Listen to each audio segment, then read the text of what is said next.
Verse of the day, taken from Romans chapter 1 verse 16 to verse 17.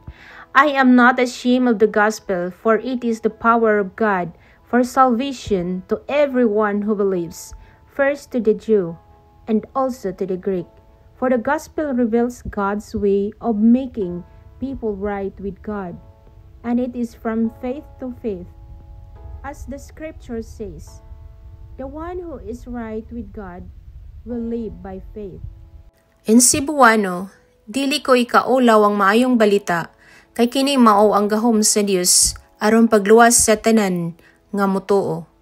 Una sa mga Hudiyo, ingon man sa mga dili Hudiyo, kay gipadayag sa maayong balita ang paagi sa Dios sa paghimong matarong sa tao, ug kini pinaagi sa pagtuo gikan sa sinugdan hangtod sa katapusan. Sumala sa kasulatan, ang gihimong matarong sa Dios mabuhi pinaagi sa pagtuo.